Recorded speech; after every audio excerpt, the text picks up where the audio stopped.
The report they sent him read as follows. To King Darius, cordial greetings. The king should know that we went to the district of Judah to the temple of the great God. The people are building it with large stones and placing the timbers in the walls. The work is being carried on with diligence and is making rapid progress under their direction. We questioned the elders and asked them, who authorized you to rebuild this temple and restore the structure? We also asked them their names so that we could write down the names of their leaders for your information. This is the answer they gave us. We are the servants of the God of heaven and earth, and we are rebuilding the temple that was built many years ago, one that a great king of Israel built and finished. But because our fathers angered the God of heaven, he handed them over to Nebuchadnezzar, the Chaldean king of Babylon, who destroyed this temple and deported the people to Babylon. However, in the first year of Cyrus, king of Babylon, King Cyrus issued a decree to rebuild the house of God. He even removed the temple of Babylon, the gold and silver articles of the house of God, which Nebuchadnezzar had taken from the temple in Jerusalem and brought to the temple in Babylon. Then King Cyrus gave them to a man named Sheshbazzar, whom he had appointed governor, and he told him, take these articles and go and deposit them in the temple in Jerusalem, and rebuild the house of God on its site. So this Sheshbazzar came and laid the foundations of the house of God in Jerusalem. From that day to the present, it has been under construction, but is not yet finished. Now, if it pleases the king, let a search be made in the royal archives of Babylon to see if King Cyrus did in fact issue a decree to rebuild his house of God in Jerusalem. Then let the king send us his decision in this matter. The decree of Darius, Ezra 6. King Darius then issued an order, and they searched in the archives stored in the treasury of Babylon. The scroll was found in the citadel of Ecbatana in the province of Media, and this was written on it. Memorandum. In the first year of King Cyrus, the king issued a decree concerning the temple of God in Jerusalem. Let the temple be rebuilt as a place to present sacrifices, and let its foundations be laid. It is to be 90 feet high and 90 feet wide, with 3 courses of large stones and 1 of timbers. The costs are to be paid by the royal treasury. Also, the gold and silver articles of the house of God, which Nebuchadnezzar took from the temple in Jerusalem and brought to Babylon, are to be returned to their places in the temple in Jerusalem. They are to be deposited in the house of God. Now then, Tattenai, governor of Trans-Euphrates, and Shethar-Bozenai, and you, their fellow officials of that province, stay away from there. Do not interfere with the work on this temple of God. Let the governor of the Jews and the Jewish elders rebuild this house of God on its site.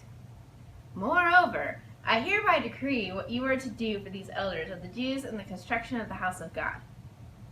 The expenses of these men are to be fully paid out of the royal treasury from the revenues of Trans-Euphrates so that the work will not stop. Whatever is needed, young bulls, rams, male lambs for burnt offerings to the God of heaven, and wheat, salt, wine, and oil, as requested by the priests in Jerusalem, must be given them daily without fail, so that they may offer sacrifices pleasing to the God of heaven and pray for the well-being of the king and his sons. Furthermore, I decree that if anyone changes this edict, a beam is to be pulled out from his house, and he is to be lifted up and impaled on it. And for this crime, his house is to be made a pile of rubble. May God, who has caused his name to dwell there, overthrow any king or people who lifts a hand to change this decree or to destroy this temple in Jerusalem. I, Darius, have decreed it. Let it be carried out with diligence. Completion and dedication of the temple. Then, because of the decree King Darius had sent, Tattenai, governor of Trans-Euphrates, and Shethar-Bozenai and their associates carried it out with diligence. So the elders of the Jews continued to build and prosper under the preaching of Haggai and the prophet and Zechariah, a descendant of Iddo. They finished building the temple according to the command of the God of Israel, and the king of Cyrus, Darius, and Artaxerxes, king of Persia. The temple was completed on the 3rd day of the month Adar in the 6th year of the reign of King Darius. Then the people of Israel, the priests, the Levites, and the rest of the exiles, celebrated with the dedication of the house of God with joy.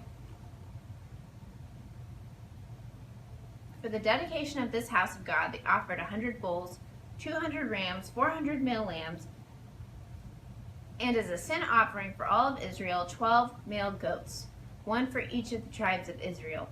And they installed the priests in their divisions and the Levites in their groups for the service of God of Jerusalem, according to what is written in the book of Moses. The Passover. On the 14th day of the first month, the exiles celebrated the Passover. The priests and Levites had purified themselves, were all ceremonially clean. The Levites slaughtered the Passover lamb for all the exiles, for their brothers and the priests and for themselves. So the Israelites who had returned from exile ate it, together with all who had separated themselves from the unclean practices of their Gentile neighbors, in order to seek the Lord, the God of Israel. For 7 days they celebrated with joy the feast of unleavened bread, because the Lord had filled them with joy by changing the attitude of the king of Assyria, so that he assisted them in the work on the house of God, the God of Israel. Ezra comes to Jerusalem. Ezra 7. After these things, during the reign of Artaxerxes, king of Persia, Ezra, son of Seraiah, the son of Azariah, the son of Hilkiah, the son of Shallum, the son of Zadok, the son of Ahitub, the son of Amariah, the son of Azariah, the son of Merioth, the son of Zerahiah, the son of Uzi, the son of Buki, the son of Abishua, and the son of Phinehas, the son of Eleazar, the son of Aaron, the chief priest. This Ezra came up from Babylon. Specific. He was a teacher well versed in the law of Moses, which the Lord, the God of Israel, had given. The king had granted him everything he had asked, for the hand of the Lord his God was on him. Some of the Israelites, including priests, Levites, singers, gatekeepers, and temple servants, also came up to Jerusalem in the 7th year of King Artaxerxes. Ezra arrived in Jerusalem in the 5th month of the 7th year of King. He had begun his journey from Babylon on the 1st day of the 1st month, and he arrived in Jerusalem on the 1st day of the 5th month, for the gracious hand of God was on him. For Ezra had devoted himself to the study and observance of the law of the Lord, and to the teaching its decrees and laws in Israel. King Artaxerxes' letter to Ezra. This is a copy of the letter King Artaxerxes had given to Ezra the priest and teacher, a man learned in matters concerning the commands and decrees of the Lord of Israel. Artaxerxes, king of kings. To Ezra the priest, a teacher of the law of God of heaven. Greetings. Now I decree that any of the Israelites in my kingdom, including priests and Levites, who wish to go to Jerusalem with you may go. You are sent by the king and his 7 advisors to inquire about Judah and Jerusalem with regard to the law of your God, which is in your hand. Moreover, you are to take with you the silver and gold that the king and his advisors have freely given to the God of Israel, whose dwelling is in Jerusalem, together with all the silver and gold you may obtain from the province of Babylon, as well as the freewill offerings of the people, and the priests for the temple of their God in Jerusalem. With this money, be sure to buy bulls, rams, and male lambs, together with their grain offerings and drink offerings, and sacrifice them on the altar of the temple of your God in Jerusalem. You and your brother Jews may then do whatever seems best with the rest of the silver and gold, in accordance with the will of your God.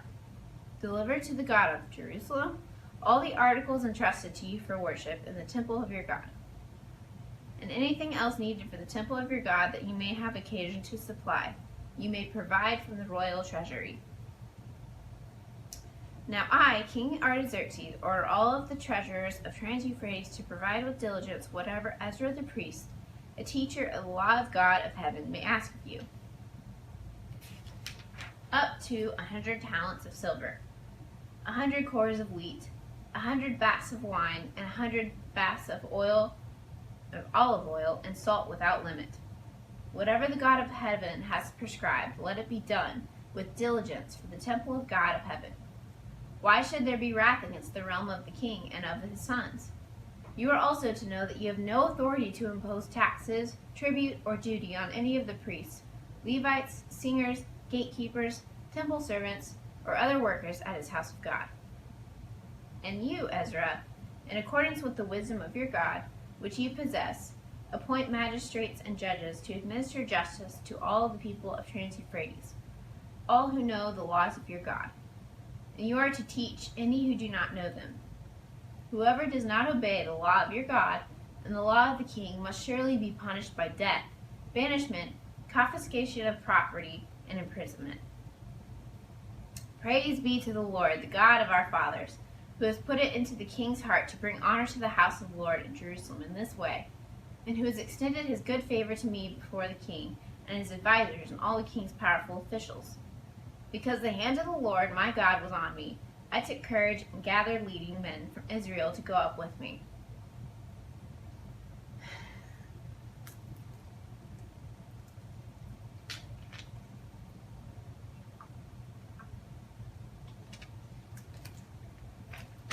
Ezra 8. List of the family heads returning with Ezra.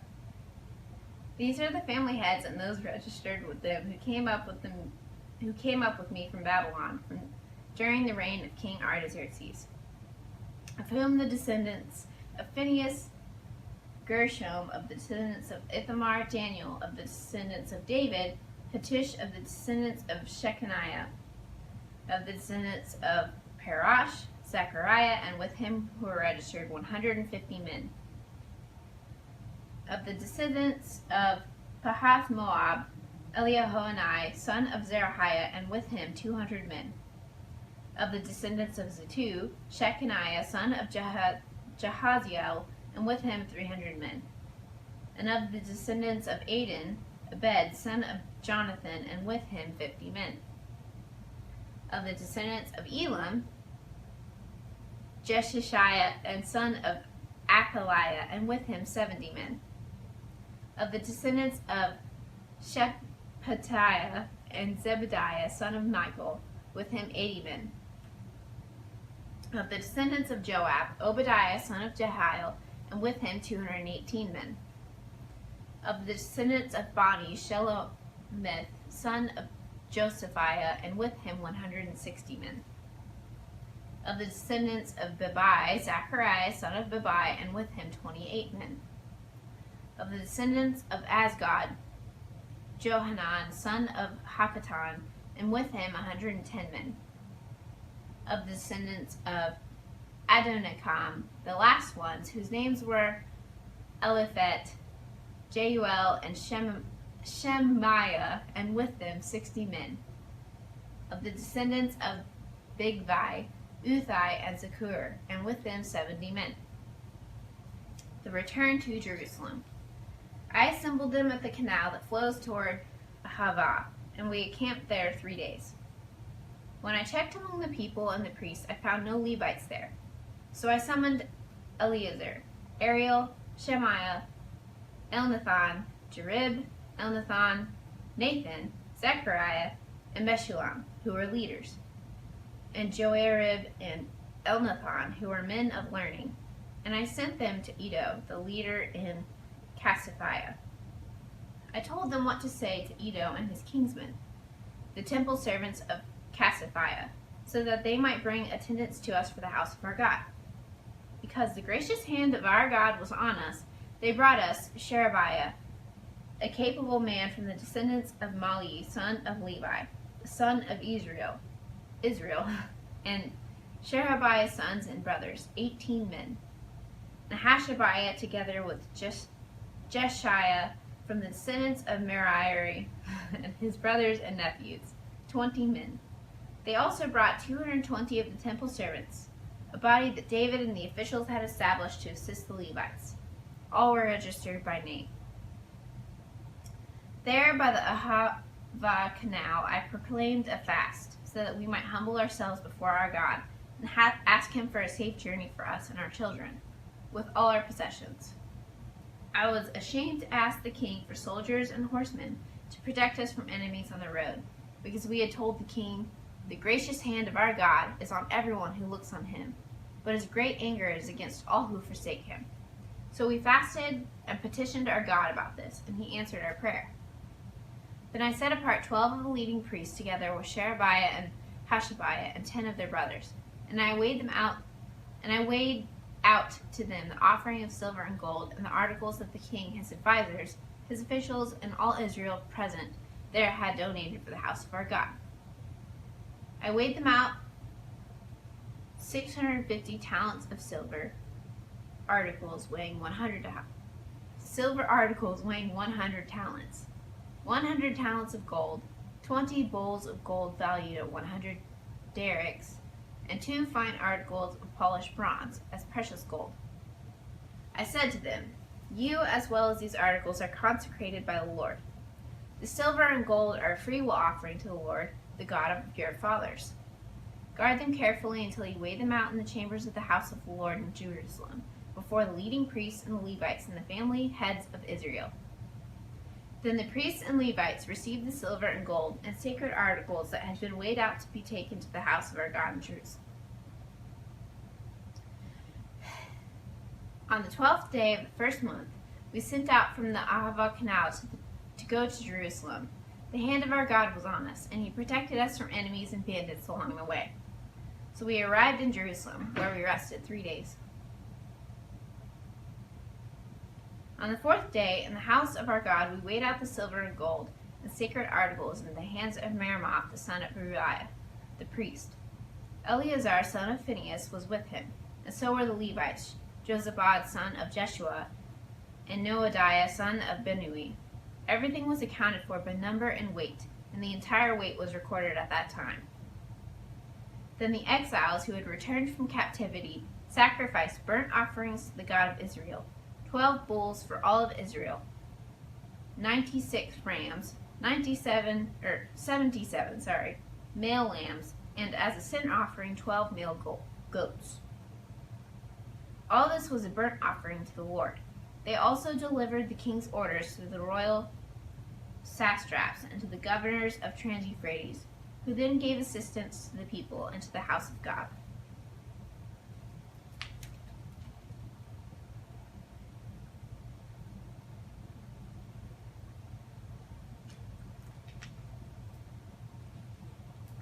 Ezra's prayer about intermarriage. Ezra 9. After these things had been done, the leaders came to me and said, "The people of Israel, including the priests and the Levites, have not kept themselves separate from the neighboring peoples with their detestable practices, like those of the Canaanites, Hittites, Perizzites, Jebusites, and Ammonites, Moabites, Egyptians, and Amorites. They have taken some of their daughters and wives for themselves and their sons, and have mingled the holy race with peoples around them, and the leader and officials have led the way into this unfaithfulness." When I heard this, I tore my tunic and cloak, pulled my hair from my head and beard, and sat down appalled. Then everyone who trembled at the words of the God of Israel gathered around me because of this unfaithfulness of the exiles. And I sat there appalled until the evening sacrifice. Then at the evening sacrifice I rose from my self-abasement, with my tunic and cloak torn, and I fell on my knees with my hands spread out to the Lord my God, and prayed, "O my God, I am too ashamed and disgraced to lift up my face to you, my God, because our sins are higher than our heads, and our guilt has reached to the heavens. From the days of our forefathers until now, our guilt has been great. Because of our sins, we, our kings, and our priests have been subjected to the sword and captivity, to pillage and humiliation at the hand of foreign kings, as it is today. But now, for a brief moment, the Lord our God has been gracious in leaving us a remnant and giving us a firm place in his sanctuary. And so our God gives light to our eyes and little relief in our bondage. Though we are slaves, our God has not deserted us in our bondage. He has shown us kindness in the sight of the kings of Persia. He has granted us new life to rebuild the house of our God and repair its ruins, and he has given us a wall of protection in Judah and Jerusalem. But now, O our God, what can we say after this? For we have disregarded the command you gave through your servants and prophets when you said, 'The land you are entering to possess is a land polluted by the corruption of its peoples.' By their detestable practices they have filled it with their impurity from one end to the other. Therefore do not give your daughters in marriage to their sons, or take their daughters for your sons. Do not seek a treaty of friendship with them at any time, that you may be strong and eat the good things of the land, and leave it to your children as an everlasting inheritance. What has happened to us in a result of our evil deeds and our great guilt? And yet, our God, you have punished us less than our sins have deserved, and have given us a remnant like this. Shall we again break your commands and intermarry with these people who commit such detestable practices? Would you not be angry enough with us to destroy us, leaving us no remnant or survivor? O Lord, God of Israel, you are righteous. We are left this day as a remnant. Here we are before you in our guilt, though because of it not one of us can stand in your presence. People's confession of sin, Ezra 10. While Ezra was praying and confessing, weeping and throwing himself before the house of God, a large crowd of Israelites, men, women, and children, gathered around him. They too wept bitterly. Then Shechaniah, son of Jehiel, one of the descendants of Elam, said to Ezra, "We have been unfaithful to our God by marrying foreign women from peoples around us. But in spite of this, there is still hope for Israel. Now let us make a covenant before our God to send away all these women and their children, in accordance with the counsel of my Lord and of those who fear the commands of our God. Let it be done according to the law. Rise up, this matter is in your hands. We will support you, so take courage and do it." So Ezra rose up and put the leading priests and Levites and all Israel under oath to do what had been suggested, and they took the oath. Then Ezra withdrew from before the house of God and went to the room of Jehohanan, son of Eliashib. While he was seen there, he ate no food and drank no water, because he continued to mourn over the unfaithfulness of the exiles. A proclamation was then issued throughout Judah and Jerusalem for all the exiles to assemble in Jerusalem. Anyone who failed to appear within 3 days would forfeit all his property in accordance with the decision of the officials and elders, and would himself be expelled from the assembly of the exiles. Within the 3 days, all the men of Judah and Benjamin had gathered in Jerusalem. And on the 20th day of the 9th month, all the people who were sitting in the square before the house of God, greatly distressed by the occasion, and because of the rain. Then Ezra the priest stood up and said to them, "You have been unfaithful. You have married foreign women, adding to Israel's guilt. Now make confession to the Lord, the God of your fathers, and do his will. Separate yourselves from the people around you and from your foreign wives." The whole assembly responded with a loud voice, "You are right. We must do as you say. But there are many people here, and it is the rainy season, so we cannot stand outside. Besides, this matter cannot be taken care of in a day or two, because we have sinned greatly in this thing. Let our officials act for the whole assembly. Then let everyone in their towns who has married a foreign woman come at a set time, along with the elders and judges of each town, until the fierce anger of our God in this matter is turned away from us." Only Jonathan, son of Asahel, and Jehaziah, son of Tikvah, supported by Meshullam and Shabbathai the Levite, opposed this. So the exiles did as was proposed. Ezra the priest selected men who were family heads, one from each family division, and all of them designated by name. On the first day of the 10th month, they sat down to investigate the cases.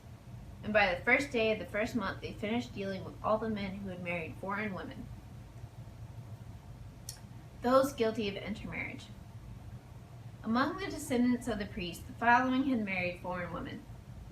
From the descendants of Jeshua, son of Jozadak, and his brothers, Maaseiah, Eleazar, Jared, and Gedaliah.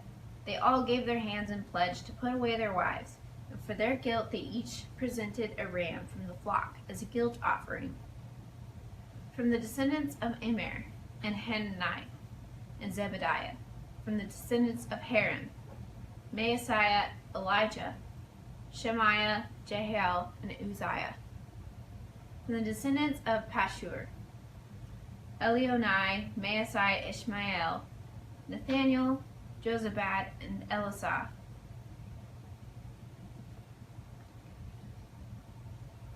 Among the Levites, Jozabad, Shimei, Kelai, that is, Kelitah, Pethahiah, Judah, and Eleazar. From the singers, Eliashib. From the gatekeepers, Shallum, Telem, and Uri. And among the other Israelites, from the descendants of Parash, Remiah, Isaiah, Malachijah, Mijamin, Eleazar, Malchijah, and Benaiah.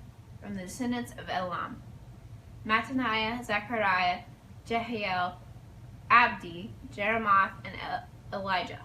And from the descendants of Zatu, Elionai, Eliashib, and Mattaniah, Jeremoth, Jabad, and Aziza. From the descendants of Babai, Jehohanan, Hananiah, Zabai, and Etheli. From the descendants of Bani, Meshullam, Maluk, Ediah, Jeshub, Sheel, and Jeremoth. From the descendants of Pathab Moab, Adnah, Kilal, Benaiah, Maaseiah, Mattaniah, Bezalel, Benui, and Manasseh.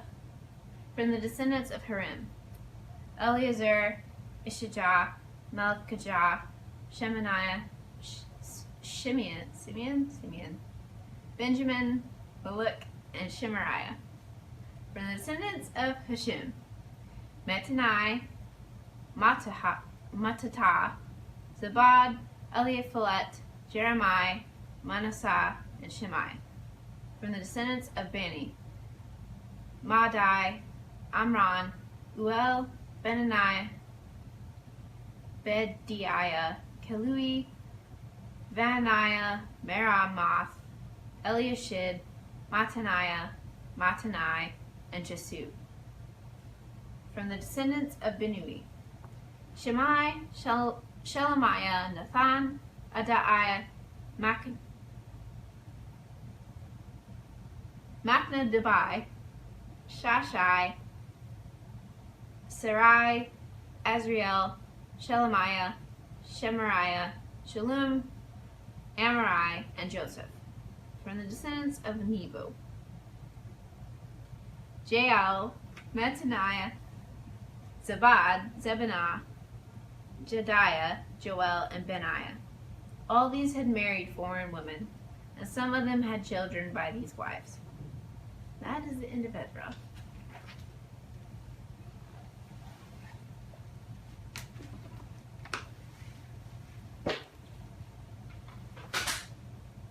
Nehemiah, chapter 1. The words of Nehemiah, son of Hakaliah. In the month of Kislev, in the 20th year, while I was in the citadel of Susa, Hanani, one of my brothers, came from Judah with some other men, and I questioned them about the Jewish remnant that survived the exile, and also about Jerusalem. They said to me, "Those who survived the exile and are back in the province are in great trouble and disgrace. The wall of Jerusalem is broken down, and its gates have been buried with fire." When I heard these things, I sat down and wept. For some days I mourned and fasted and prayed before the God of heaven. Then I said, "O Lord, God of heaven, the great and awesome God, who keeps his covenant of love with those who love him and obey his commands, let your ear be attentive and your eyes open to hear the prayer your servant is praying before you day and night for your servants, the people of Israel. I confess the sins we Israelites, including myself and my father's house, have committed against you. We have acted very wickedly towards you. We have not obeyed the commands, decrees, and laws you gave your servant Moses. Remember the instruction you gave your servant Moses, saying, 'If you are unfaithful, I will scatter you among the nations. But if you return to me and obey my commands, then even if your exiled people are in the farthest horizon, I will gather them from here and bring them to the place I have chosen as a dwelling for my name. They are your servants and your people, whom you redeemed by your great strength and your mighty hand. O Lord, let your ear be attentive to the prayer of this your servant and to the prayer of your servants who delight in revering your name. Give your servant success today by granting him favor in the presence of this man. I was cupbearer to the king. In the month of Nisan, in the 20th year of King Artaxerxes, when wine was brought before him, I took the wine and gave it to the king. I had not been sad in his presence before, so the king asked me, "Why does your face look so sad when you are not ill? This can be nothing but sadness of heart." I was very much afraid, but I said to the king, "May the king live forever. Why should my face not look sad when the city where my fathers are buried lies in ruins, and its gates have been destroyed by fire?" The king said to me, "What is it you want?" Then I prayed to the God of heaven, and I answered the king, "If it pleases the king, and if your servant has found favor in his sight, let him send me to the city of Judah where my fathers are buried, so that I can rebuild it." Then the king, with the queen sitting beside him, asked me, "How long will your journey take, and when will you get back?" It pleased the king to send me, so I set a time. I also said to him, "If it pleases the king, may I have letters to the governors of Trans-Euphrates, so that they will provide me safe conduct until I arrive in Judah? And may I have a letter to Asaph, keeper of the king's forest, so he will give me timber to make beams for the gates of the citadel by the temple, and for the city wall, and for the residence I will occupy." And because the gracious hand of my God was upon me, the king granted my requests. So I went to the governors of the Trans-Euphrates and gave them the king's letters. The king had also sent army officers and cavalry with me. When Sanballat and Horonite and Tobiah the Ammonite official heard about this, they were very much disturbed that someone had come to promote the welfare of the Israelites. I went to Jerusalem, and after staying there 3 days, I set out during the night with a few men. I had not told anyone what my God had put in my heart to do for Jerusalem. There were no mounts with me except the one I was riding on.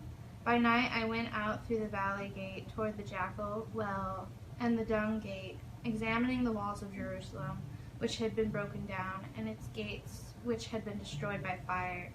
Then I moved on toward the Fountain Gate and the King's Pool, and there was not enough room for my mount to get through. So I went up the valley by night, examining the wall. Finally, I turned back and re-entered through the valley gate.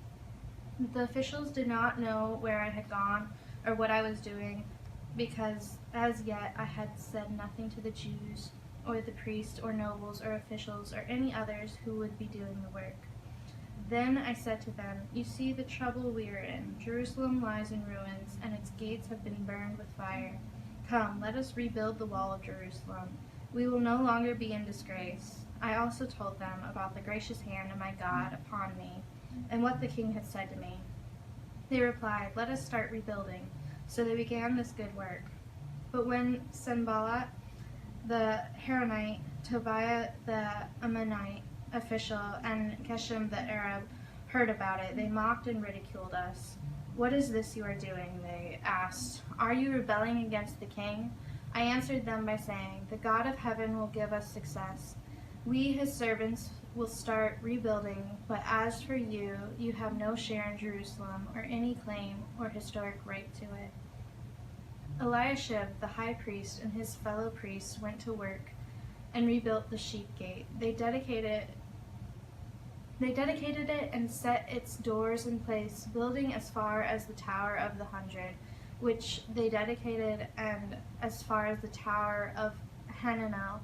The men of Jericho built the adjoining section, and Zechar, son of Imri, built next to them. The fish gate was rebuilt by the sons of Hassenaah.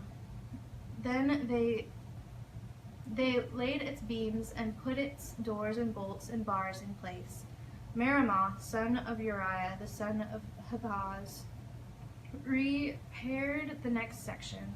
Next to him, Meshullam, son of Berechiah, the son of Meshezabel, made repairs, and next to him, Zadok, son of Bana, also made repairs. The next section was repaired by the men of Tekoa, but their nobles would not put their shoulders to the work under their supervisors. The Jeshanah gate was repaired by Joiada, son of Paseah, and Meshullam, son of Besodiah. They laid its beams and put its doors and bolts and bars in place. Next to them, repairs were made by men from Gibeon and Mizpah, Melatiah of Gibeon, and Jedon of Meronoth, places under the authority of the governor of Trans-Euphrates. Uziel, son of Hariah, one of the goldsmiths, repaired the next section, and Hananiah, one of the perfume makers, made repairs next to that. They restored Jerusalem as far as the broad wall. Rephaiah, son of Hur, ruler of a half-district of Jerusalem, repaired the next section. Adjoining this, Jediah, son of Heramoth, made repairs opposite his house. The Hattush, son of Hashabniah, made repairs next to him. Malchijah, son of Harim, and Hashub, son of Pahath Moab, repaired another section, and the tower of the ovens. Shallum, son of Halohesh, ruler of a half-district of Jerusalem, repaired the next section with the help of his daughters. The valley gate was repaired by Hanun and the residents of Zanoah. They rebuilt it and put its doors and bolts and bars in place. They also repaired 500 yards of the wall as far as the dung gate. The dung gate was repaired by Malchijah, son of Rechab, ruler of the district of Beth Hecarim. He rebuilt it and put its doors and bolts and bars in place. The fountain gate was repaired by Shallun, son of Kol-Hozan, ruler of the district of Mizpah. He rebuilt it, roofing it over and putting its doors and bolts and bars in place. He also repaired the wall of the pool of Siloam by the king's garden, as far as the steps going down from the city of David. Beyond him, Nehemiah, son of Azbuk, ruler of a half-district of Bethzur, made repairs up to a point opposite of the tombs. And the tombs of David, as far as the artificial pool and the house of the heroes. Next to him, the repairs were made by the Levites under Rehum, son of Bani. Beside him, Hashabiah, ruler of half the district of Keilah, carried out repairs for his district. Next to him, the repairs were made by their countrymen under Binnui, the son of Henadad, ruler of the other half district of Keilah. Next to him, Ezer, son of Jeshua, ruler of Mizpah, repaired another section from a point facing the ascent to the armory, as far as the angle next to him. Baruch, son of Zabai, zealously repaired another section from the angle to the entrance of the house of Eliashib, the high priest. Next to him, Meremoth, son of Uriah, the son of Hakaz, repaired another section from the entrance of Eliashib's house to the end of it. The repairs next to him were made by the priests from the surrounding region. Beyond them, Benjamin and Hashub made repairs in front of their house and next to them. Azariah, son of Maaseiah, the son of Ananiah, made repairs beside his house. Next to him, Binnui, son of Henadad, repaired another section from Azariah's house to the angle and the corner. And Palal, son of Uzai, worked opposite the angle and the tower projecting from the upper palace near the court of the guard. Next to him, Pedaiah, son of Parosh, and the temple, servants living on the hill of Ophel, made repairs up to a point opposite the water gate, toward the east and the projecting tower. Next to them, the men of Tekoa repaired another section from the great projecting tower to the wall of Ophel. Above the horse gate, the priests made repairs, each in front of his own house. Next to them, Zadok, son of Immer, made repairs opposite his house. Next to him, Shemaiah, son of Shechaniah, the guard at the east gate, made repairs. Next to him, Hananiah, son of Shelemiah, and Hanun, the sixth son of Zalaph, repaired another section. Next to them, Meshullam, son of Berechiah, made repairs opposite his living quarters. Next to him, Malchijah, one of the goldsmiths, made repairs as far as the house of the temple servants and the merchants opposite the inspection gate, and as far as the room above the corner, and between the room above the corner and the sheep gate, the goldsmiths and merchants made repairs. When Sabat heard that we were rebuilding the wall, he became angry and was greatly incensed. He ridiculed the Jews, and in the presence of his associates and the army of Samaria, he said, "What are those feeble Jews doing? Will they restore their wall? Will they offer sacrifices? Will they finish in a day? Can they bring the stones back to life from those heaps of rubble, burned as they are?" Tobiah the Ammonite, who was at his side, said, "What are they building? If even a fox climbed up on it, he would break down their wall of stones. Hear us, O our God, for we are despised. Turn their insults back on their own heads. Give them over as plunder in a land of captivity. Do not cover up their guilt or blot out their sins from your sight, for they have thrown insult in the face of the builders." So we rebuilt the wall till all of it reached half its height, for the people worked with all their heart. But when Sanballat, Tobiah, the Arabs, the Ammonites, and the men of Ashdod heard that the repairs to Jerusalem's walls had gone ahead and that the gaps were being closed, they were very angry. They all plotted together to come and fight against Jerusalem and stir up trouble against it. But we prayed to our God and posted a guard day and night to meet this threat. Meanwhile, the people in Judah said, "The strength of the laborers is giving out, and there is so much rubble that we cannot rebuild the wall."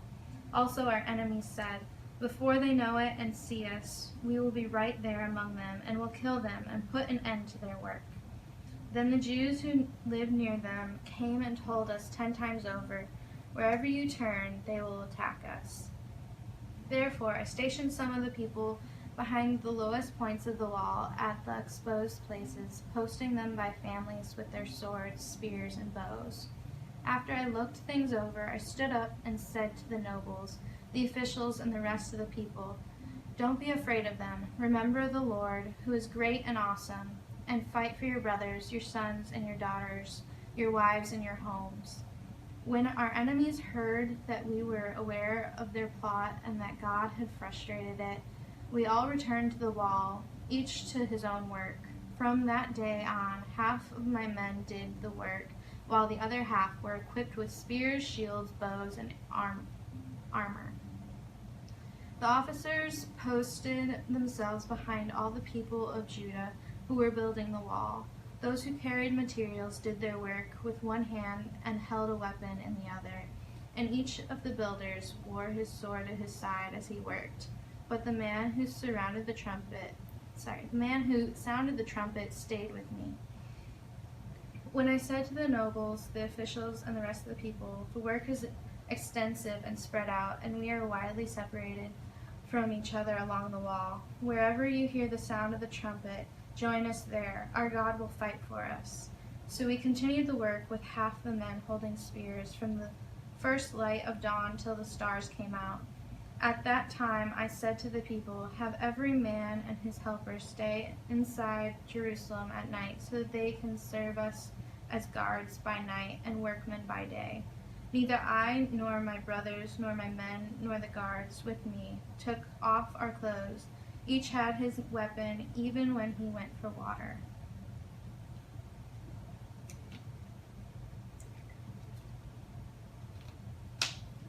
Now the men and their wives raised a great outcry against their Jewish brothers. Some were saying, we and our sons and daughters are numerous. In order for us to eat and stay alive, we must get grain. Others were saying, we are mortgaging our fields, our vineyards, and our homes to get grain during the famine. Still others were saying, we have had to borrow money to pay the king's tax on our fields and vineyards. Although we are of the same flesh and blood as our countrymen, and though our sons are as good as theirs, yet we have to subject our sons and daughters to slavery. Some of our daughters have already been enslaved, but we are powerless because our fields and our vineyards belong to others. When I heard their outcry and these charges, I was very angry. I pondered them in my mind and then accused the nobles and officials. I told them, you are exacting usury from your own countrymen. So I called together a large meeting to deal with them and said, as far as possible, we have bought back our Jewish brothers who were sold to the Gentiles. Now you are selling your brothers only for them to be sold back to us. They kept quiet because they could find nothing to say. So I continued, what you are doing is not right. Shouldn't you walk in the fear of our God to avoid the reproach of our Gentile enemies? I and my brothers and my men are also lending the people money and grain. But let the exacting of usury stop. Give back to them immediately their fields, vineyards, olive groves, and houses, and also the usury you are charging them, the hundredth part of the money, grain, and new wine and oil. We will give it back, they said, and we will not demand anything more from them. We will do as you say. Then I summoned the priests and made the nobles and officials take an oath to do what they had promised. I also shook out the folds of my robe and said, in this way, may God shake out of his house and possessions every man who does not keep his promise. So may such a man shaken out and emptied. Right there, in the middle of the verse. At this time, the whole assembly said, Amen, and praised the Lord. And the people did as they had promised. Moreover, from the 20th year of King Artaxerxes, when I was appointed to be their governor in the land of Judah, until his 32nd year, 12 years, neither I nor my brothers ate the food allotted to the governor. But the earlier governors, those preceding me, placed a heavy burden on the people and took 40 shekels of silver from them in addition to food and wine. Their assistants also lorded it over the people. But out of reverence for God, I did not act like that. Instead, I devoted myself to the work on this wall. All my men were assembled there for the work. We did not acquire any land. Furthermore, 150 Jews and officials ate at my table, as well as those who came to us from the surrounding nations. Each day, 1 ox, 6 choice sheep, and some poultry were prepared for me, and every 10 days an abundant supply of wine of all kinds. In spite of all this, I never demanded the food allotted to the governor, because the demands were heavy on these people. Remember me with favor, O my God, for all I have done for these people. Nehemiah 6. When word came to Sanballat, Tobiah, Gesem, the Arab, and the rest of our enemies that I had rebuilt the wall, and not a gap was left in it, though up to that time I had not set the doors and the gates. Sanballat and Geshem sent me this message: "Come, let us meet together in one of the villages, on the plain of Ono." But they were scheming to harm me, so I sent messengers to them with this reply: "I am carrying on a great project and cannot go down. Why should the work stop while I leave it and go down to you?" 4 times they sent me the same message, and each time I gave them the answer. Then, the 5th time, Sanballat sent his aide to me with the same message, and in his hand was an unsealed letter in which was written: "It is reported among the nations, and Geshem says it is true, that you and the Jews are plotting to revolt, and therefore you are building the wall. Moreover, according to these reports, you are about to become their king, and have even appointed prophets to make this proclamation about you in Jerusalem. There is a king in Judah. Now this report will get back to the king, so come, let us confer together." I sent him this reply: "Nothing like what you are saying is happening. You are just making it up out of your head." They were all trying to frighten us, thinking their hands will get too weak for the work and it will not be completed. But I prayed, "Now strengthen my hands." One day I went to the house of Shemaiah, son of Delaiah, the son of Mehetabel, who was shut in at his home. He said, "Let us meet in the house of God, and set the temple, and let us close the temple doors, because men are coming to kill you. By night they are coming to kill you." But I said, "Should a man like me run away, or should one like me go into the temple to save his life? I will not go." I realized that God had not sent him, but that he had prophesied against me, because Tobiah and Sanballat had hired him. He had been hired to intimidate me so that I would commit a sin by doing this, and then they would give me a bad name to discredit me. Remember Tobiah and Sanballat, oh my God, because of what they had done. Remember also the prophetess Noadiah and the rest of the prophets who have been trying to intimidate me. So the wall was completed on the 25th of Elul in 52 days. When all our enemies had heard about this, all the surrounding nations were afraid and lost their self-confidence, because they realized that this work had been done with the help of our God. Also, in those days, the nobles of Judah were sending many letters to Tobiah, and replies from Tobiah kept coming to them. For many in Judah were under oath to him, since he was son-in-law to Shechaniah, son of Era, and his son Jehohanan had married the daughter of Meshullam, son of Berechiah. Moreover, they kept reporting to me his good deeds, and then telling him what I said. And Tobiah sent letters to intimidate me. Nehemiah 7. After the wall had been rebuilt, and I had sent the doors in place, the gatekeepers and singers and the Levites were appointed. I put in charge of Jerusalem my brother Hanani, along with Hananiah, the commander of the citadel, because he was a man of integrity and feared God more than most men do. I said to them, "The gates of Jerusalem are not to be opened until the sun is hot. While the gatekeepers are still on duty, have them shut the doors and bar them. Also appoint residents of Jerusalem as guards, some at their posts and some near their own houses." Now the city was large and spacious, but there were few people in it, and the houses had not been rebuilt yet. So my God put it into my heart to assemble the nobles, the officials, and the common people for registration by families. I found the genealogical record of those who had been the first to return. This is what I found written there. These are the people of the province who came up from the captivity of the exiles, whom Nebuchadnezzar, king of Babylon, had taken captive. They returned to Jerusalem and Judah, each to his own town, in company with Zerubbabel, Jeshua, Nehemiah, Azariah, Ramiah, Nahamani, Mordecai, Bilshan, Mispereth, Bigvai, Nehum, and Bana. The list of the men of Israel.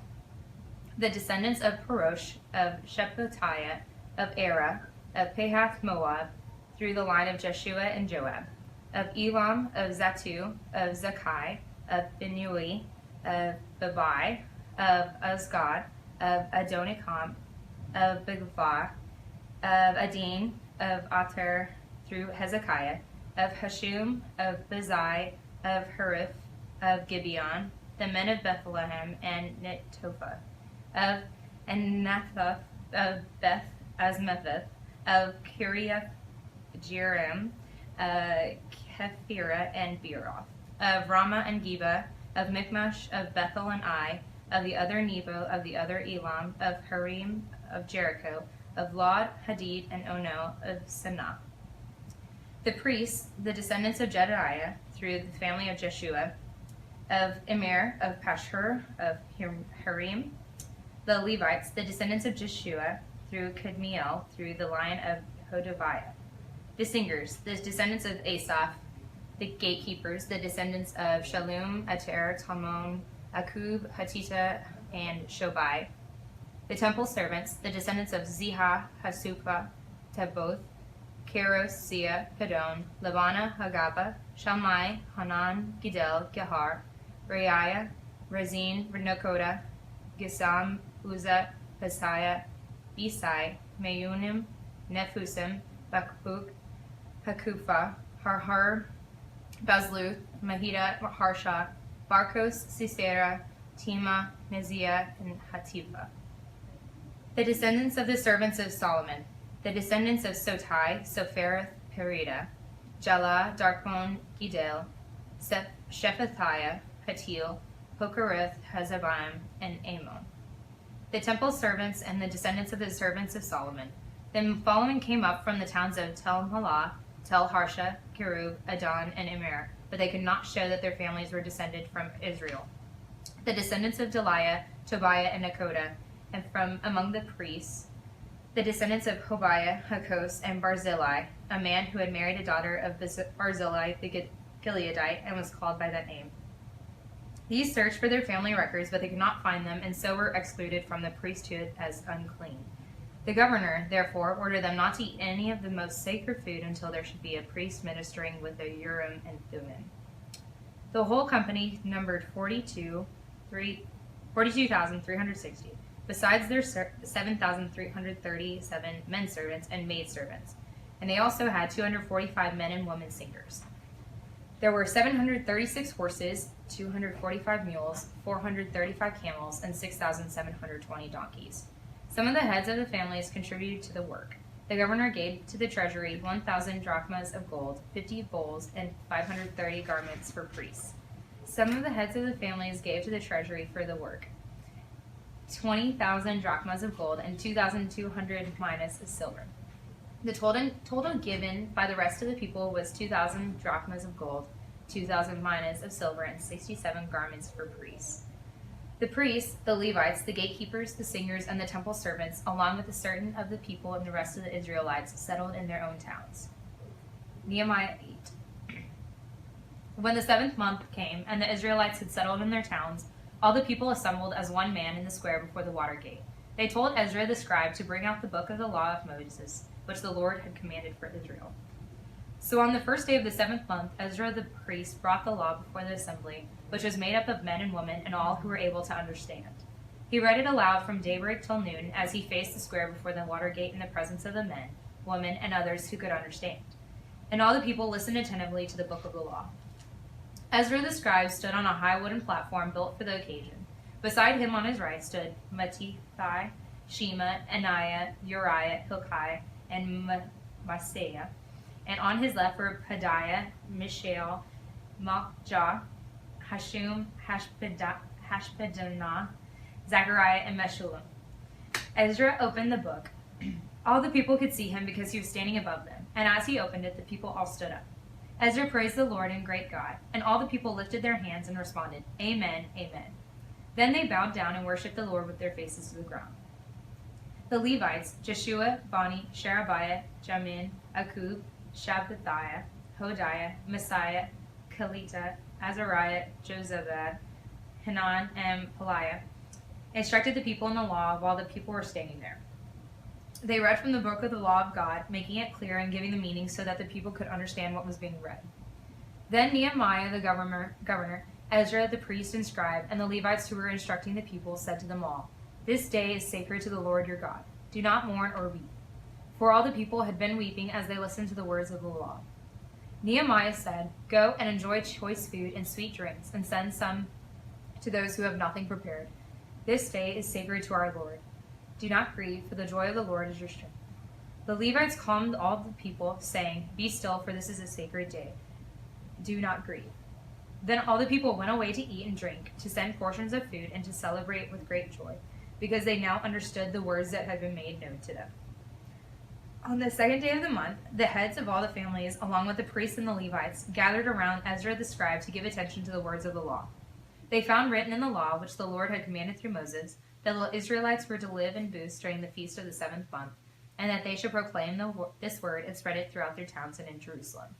Go out into the hill country and bring back branches from olive and wild olive trees, and from myrtles, palms, and shade trees, to make booths, as is written.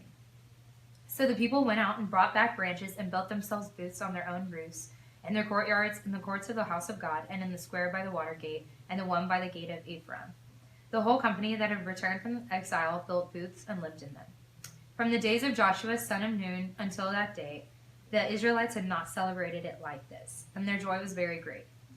Day after day, from the first day to the last, Ezra read from the book of the law of God.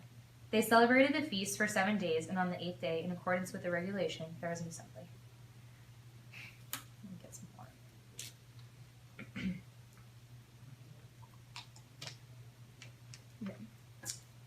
Nehemiah 9. On the 24th day of the same month, the Israelites gathered together, fasting and wearing sackcloth and having dust on their heads. Those of Israelite descent had separated themselves from all foreigners. They stood in their places and confessed their sins and the wickedness of their fathers. They stood where they were and read from the book of the law of the Lord their God for a quarter of the day, and spent another quarter in confession and in worshiping the Lord their God. Standing on the stairs were the Levites, Jeshua, Bani, Kadmiel, Shebaniah, Bunni, Sherebiah, Bani, and Kenani, who called with loud voices to the Lord their God. And the Levites, Jeshua, Kadmiel, Bani, Hashabaniah, Sherebiah, Hodiah, Shebaniah, and Pethiah, said, Stand up and praise the Lord your God, who is from everlasting to everlasting. Blessed be your glorious name, and may it be exalted above all blessing and praise. You alone are the Lord. You made the heavens, even the highest heavens, and all their starry hosts, the earth and all that is on it, the seas and all that is in them. You give life to everything, and the multitudes of heaven worship you. You are the Lord God, who chose Abram and brought him out of Ur and of the Chaldeans, and named him Abraham. You found his heart faithful to you, and you made a covenant with him to give to his descendants the land of Canaanites, Hittites, Amorites, Perizzites, Jebusites, and Girgashites. You have kept your promise because you are righteous. You saw the suffering of your forefathers in Egypt. You heard their cry at the Red Sea. You sent miraculous signs and wonders against Pharaoh, against all his officials and all the people of his land, for you knew how arrogantly the Egyptians treated them. You made a name for yourself, which remains to this day. You divided the sea before them, so that they passed through it on dry ground, but you hurled their pursuers into the depths, like a stone into mighty waters. By day you led them with a pillar of cloud, and by night with a pillar of fire, to give them light on the way they were to take. You came down on Mount Sinai, you spoke to them from heaven. You gave them regulations and laws that are just and right, and decrees and commands that are good. You made known to them your holy Sabbath and gave them commands, decrees, and laws through your servant Moses. In their hunger you gave them bread from heaven, and in their thirst you brought them water from the rock. You told them to go in and take possession of the land you had sworn with uplifted hand to give them. But they, our forefathers, became arrogant and stiff-necked, and did not obey your commands. They refused to listen and failed to remember the miracles you performed among them. They became stiff-necked in their rebellion, appointed a leader in order to return to their slavery. But you are a forgiving God, gracious and compassionate, slow to anger and abounding in love. Therefore you do not desert them, even when they cast for themselves an image of a calf and said, This is your God, who brought you up out of Egypt, or when they committed awful blasphemies. Because of your great compassion, you did not abandon them in the desert. By day the pillar of cloud did not cease to guide them on their path, nor the pillar of fire by night to shine on the way they were to take. You gave your good spirit to instruct them. You did not withhold your manna from their mouths, and you gave them water for their thirst. For 40 years you sustained them in the desert. They lacked nothing, their clothes did not wear out, nor did their feet become swollen. You gave them kingdoms and nations, allotting to them even their remotest frontiers. They took over the country of Sihon, king of Heshbon, and the country of Og, king of Bashan. You made their sons as numerous as the stars in the sky, and you brought them into the land that you told their fathers to enter and possess. Their sons went in and took possession of the land. You subdued before them the Canaanites who lived in the land. You handed the Canaanites over to them, along with their kings and the peoples of the land, to deal with them as they pleased. They captured fortified cities and fertile land. They took possession of houses filled with all kinds of good things, wells already dug, vineyards, olive groves, and fruit trees in abundance. They ate to the full and were well nourished. They reveled in your great goodness. But they were disobedient and rebelled against you. They put your law behind their backs. They killed your prophets who had admonished them in order to turn them back to you. They committed awful blasphemies. So you handed them over to their enemies, who oppressed them. But when they were oppressed, they cried out to you. From heaven you heard them, and in your great compassion you gave them deliverers, who rescued them from the hand of your enemies. But as soon as they were at rest, they again did what was evil in your sight. Then you abandoned them to the hand of their enemies, so that they rolled over them. And when they cried out to you again, you heard from heaven, and in your compassion you delivered them time after time. You warned them to return to your law, but they became ignorant, arrogant, and disobeyed your commands. They sinned against your ordinances, by which a man will live if he obeys them. Stubbornly, they turned their backs on you, became stiff-necked, and refused to listen. For many years you were patient with them. By your spirit you admonished them through your prophets. Yet they paid no attention, so you handed them over to the neighboring peoples. But in your great mercy you did not put an end to them or abandon them, for you are a gracious and merciful God. Now therefore, O our God, the great, mighty, and awesome God, who keeps his covenant of love, do not let all this hardship seem trifling in your eyes. The hardship that has come upon us, upon our kings and leaders, upon our priests and prophets, upon our fathers and all your people, from the days of the kings of Assyria until today. In all that has just happened to us, you have been just. You have acted faithfully while we did wrong. Our kings, our leaders, our priests, and our fathers did not follow your law. They did not pay attention to your commands or the warnings you gave them. Even while they were in their kingdom, enjoying your great goodness to them in the spacious and fertile land you gave them, they did not serve you or turn from their evil ways. But see, we are slaves today, slaves in the land you gave our forefathers, so they could eat its fruit and the other good things it produces. Because of our sins, its abundant harvest goes to the kings you have placed over us. They rule over our bodies and our cattle as they please. We are in great distress. In view of all this, we are making a binding agreement, putting it in writing, and our leaders, our Levites, and our priests are affixing their seals to it.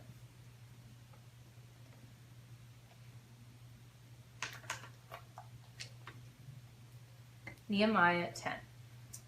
Those who sealed it were Nehemiah the governor, the son of Hakaliah, Zedekiah, Sariah, Azariah, Jeremiah, Pashur, Amariah, Malchijah, Hattush, Shebaniah, Maluk, Harim, Meremoth, Abadiah, Daniel, Ginnethon, Baruch, Meshullam, Abijah, Mijamin, Maziah, Bilgai, and Shemaiah. These were the priests, the Levites. Jeshua son of Azaniah, Benui of the sons of Henadad, Kadmiel and their associates, Shebaniah, Hodiah, Kalida, Peliah, Hanan, Micah, Rehob, Hashabiah, Zakur, Sherebiah, Shebaniah, Hodiah, Bani, and Beninu. The leaders of the people, Parosh, Pahath Moab, Elam, Zatu, Bani, Buni, Azgad, Babai, Adonijah, Bigvai, Adin, Atur, Hezekiah, Azur, Hodiah, Hashum, Bezai, Harif, Anathoth, Nebiah, Magpiash, Meshullam, Hazir, Meshizabel, Zadok, Jadua, Pelatiah, Hanan, Ananiah, Hoshea, Hananiah, Hashub, Halohesh, Pilah, Shobek, Rehum, Hashabana, Messiah, Ahiah, Hanan, Anan, Maluk, Harim, and Banah. The rest of the people, priests, Levites, keepers, singers, temple servants, and all who separated themselves from the neighboring peoples for the sake of the law of God, together with their wives and all their sons and daughters who were able to understand. All these now join their brothers, the nobles, and bind themselves with a curse and an oath to follow the law of God given through Moses, the servant of God, and to obey carefully all the commands, regulations, and decrees of the Lord our Lord. We promise not to give our daughters in marriage to the peoples around us or take their daughters for our sons. When the neighboring peoples bring merchandise or grain to sell on the Sabbath, we will not buy them from them on the Sabbath or on any holy day. Every 7th year we will forego working the land and will cancel all debts. We assume the responsibility for carrying out the commands to give 1/3 of shekel each year for the servant of the house of our God. For the bread set out on the table, for the regular grain offerings and burnt offerings, for the offerings on the Sabbaths, new moon festivals, and appointed feasts, for the holy offerings, for sin offerings to make atonement for Israel, and for all the duties of the house of our God. We, the priests, the Levites, and the people, have cast lots to determine when each of our families is to bring to the house of our Lord at set times each year a contribution of wood to burn on the altar of the Lord our God, as it is written in the law. We also assume responsibility for bringing to the house of the Lord each year the first fruits of our crops and every fruit tree. As it is also written in the law, we will bring the firstborn of our sons and of our cattle, of our herds and of our flocks to the house of our God, to the priests ministering there. Moreover, we will bring to the storerooms of the house of our God, to the priests, the first of our ground meal, of our grain offerings, of the fruit of all our trees, and all our new wine and oil. We will bring a tithe of our crops to the Levites, for it is the Levites who collect the tithes in all the towns where we work. A priest descended from Aaron is to accompany the Levites when they receive the tithes, and the Levites are to bring a tenth of the tithes up to the house of our God, to the storerooms of the treasury. The people of Israel, including the Levites, are to bring their contributions of grain, new wine, and oil to the storerooms where the articles for the sanctuary are kept, and where the ministering priests, the gatekeepers, and the singers stay. We will not neglect the house of our God. Nehemiah 11. Now the leaders of the people settled in Jerusalem, and the rest of the people cast lots to bring one out of every 10 to live in Jerusalem, the holy city, while the remaining 9 were to stay in their own towns. The people commended all the men who volunteered to live in Jerusalem. These are the provincial leaders who settled in Jerusalem. Now some Israelites, priests, Levites, temple servants, and descendants of Solomon's servants lived in the towns of Judah, each of his own property in the various towns, while other people from both Judah and Benjamin lived in Jerusalem. From the descendants of Judah: Athaiah, son of Uzziah, the son of Zechariah, the son of Amariah, the son of Shephatiah, the son of Mahalalel, a descendant of Perez, and Messiah, son of Baruch, the son of Kol-Hoseh, the son of Haziah, the son of Adiah, the son of Joarib, the son of Zechariah, a descendant of Shelah. The descendants of Perez who lived in Jerusalem totaled 468 able men. From the descendants of Benjamin: Salu, son of Meshullam, the son of Joed, the son of Pedaiah, the son of Kaliah, the son of Messiah, the son of Ithiel, the son of Jeshiah, and his followers. Gabai and Salai, 928 men. Joel, son of Zechariah, was their chief officer, and Judah, son of Hasunah, was over the second district of the city. From the priests: Jediah, the son of Joarib, Jachin, Sariah, son of Hilkiah, the son of Meshullam, the son of Zadok, the son of Meroth, son of Ahitub, supervisor in the house of God, and their associates who carried on work for the temple, 822 men. Adiah, son of Jeroham, the son of Pelaliah, the son of Umzi, the son of Zechariah, the son of Pashur, the son of Malchijah, and his associates, who were heads of families, 242 men. Amashiah, son of Azarel, the son of Haziah, the son of Meshillemoth, the son of Mer, and his associates, who were able men, 128. Their chief officer was Abdiel, son of Haggedolim. From the Levites: Shemaiah, son of Hashub, the son of Azrikam, the son of Hasheba, the son of Bunai, Shabbathiah, and Josabad, 2 of the heads of the Levites who had charge of the outside work of the house of God. Mattaniah, son of Micah, the son of Zabdi, the son of Asaph, the director who led in thanksgiving and prayer. Basbukiah, second among his associates, and Abda, son of Shemua, the son of Galal, the son of Jeduthun. The Levites in the holy city totaled 284. The gatekeepers: Akub, Talman, and their associates who kept watch at the gates, 172 men. The rest of the Israelites with the priests and Levites were in all the towns of Judah, each on his ancestral property. The temple servants lived on the hill of Ophel, and Ziha and Gishpa were in charge of them. The chief officer of the Levites in Jerusalem was Uzzi, son of Bani, the son of Shabiah, the son of Mattaniah, the son of Micah. Uzziah was one of Asaph's descendants, who were the singers responsible for the servant of the house of God. The singers were under the king's orders, which regulated their daily activity. Pethahiah, son of Meshisel-Bal, one of the descendants of Zerah, son of Judah, was the king's agent in all affairs relating to the people. As for the villages with their fields, some of the people of Judah lived in Kiriath Arba and its surrounding settlements, and Dibon and its settlements, and Jekabzel and its villages, and Jeshua and Muladai, and Beth Pelet, and Hazor Shual, and Beersheba and its settlements, and Ziklag and Mekona and its settlements, and En Rimmon and Zerah, and Jerumath, Zanoah, Abdullam and their villages, and Lachish and its fields, and in Azekah and its settlements.